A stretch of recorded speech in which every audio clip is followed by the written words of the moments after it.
Okay, well, it's me again. It's Thursday before Thanksgiving, and I'm headed over to the church to speak to the seniors and eat, of course. And if we have to do away with one, we'll probably do away with the speaking, but you can't talk with your mouth full.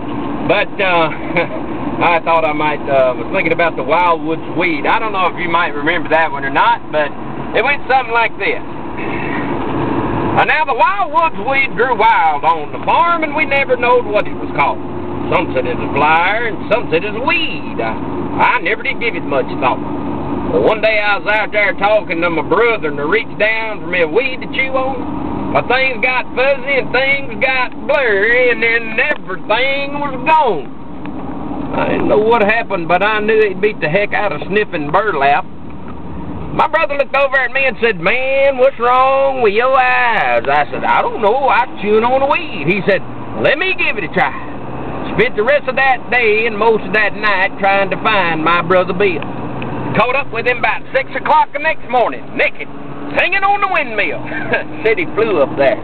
Took us all day to get him down. Well, the very next day we picked a bunch of them weeds and we put them in the sun to dry.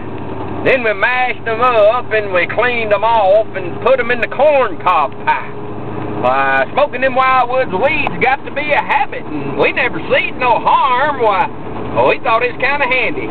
Take a trip and never leave the farm. A big old puff of that Wildwood weed, and next thing you know, you're just wandering around there behind the little animals.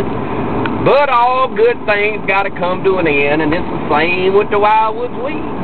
One day this fella from Washington come by and spied him and turned white as a sheet.